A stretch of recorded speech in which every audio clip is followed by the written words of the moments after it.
what really separates Swish from any other sales training organisation? I think one thing that I wanted to do when I created Swish back in 2014 was really build on the obvious training that is around for sales, building rapport, objection handling, how to follow up. Everybody teaches that, of course we do as well, but we've broken it down into 3 core pillars. So we call them the 3 pillars of elite communication. Pillar number 1 is psychology, and there's 2 parts to sales psychology. There's understanding self and there's understanding others. So if we look at the first part of that and we look at self, what we need to do is have a reason for. We need to have a reason to. Sales can be hard. If you don't have the right skills, you don't have the right support, you don't have the right systems, it can be quite hard, and we need to build our mental capacity to really succeed.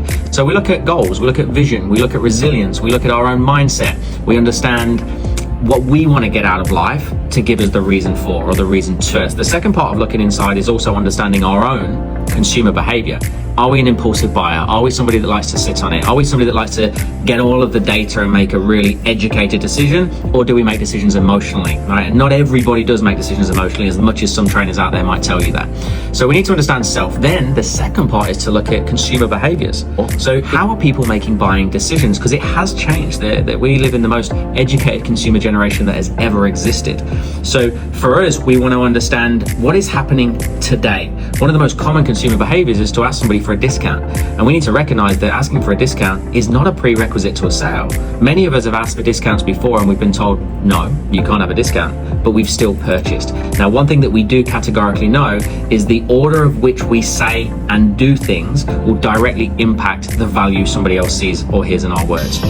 So just like making a cake or cooking something in general, there's a recipe. You might have all of the right ingredients to make a beautiful cake, but if you put things in the wrong order, or you leave something in the oven for too long, or you sprinkle something on too much, I don't know, I'm obviously not a chef, it's not going to taste right? And sales is exactly the same. So we have something called the 10-step negotiation ladder, which is a 10-step process all the way from preparation to creating clients for life. And pillar number 3 is execution.